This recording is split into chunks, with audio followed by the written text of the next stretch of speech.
ప్రత్యేకంగా కొన్ని తేదీలకు గుర్తింపు ఉంటుంది. ఆ రోజు అందరికీ గుర్తుండిపోతుంది. అయితే ఇటీవల ఓ తేదీ చుట్టూ ఏపీ రాజకీయాలు తిరగడం విశేషం.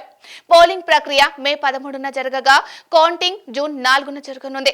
అందరి దృష్టి ఫలితాలపై ఉండగా జూన్ 9పై కూడా పెద్ద ఎత్తున చర్చ నడుస్తుంది.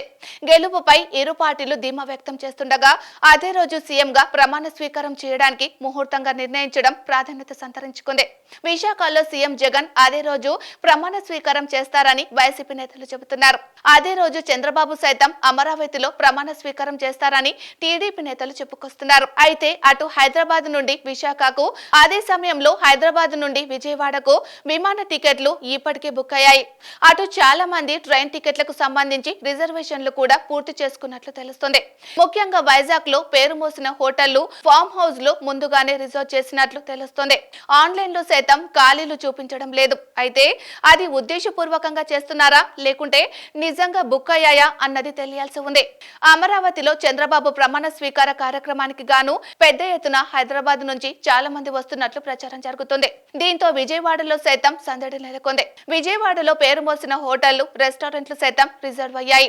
మరోవైపు శివకాశిలో పెద్ద ఎత్తున బాణసంచ సైతం బుక్ అయినట్లు తెలుస్తుంది. ఏపీ దద్దరిల్లేలా పెద్ద ఎత్తున బాణసంచ ముందుగానే కొనుగోలు చేసినట్లు ప్రచారం జరుగుతుంది.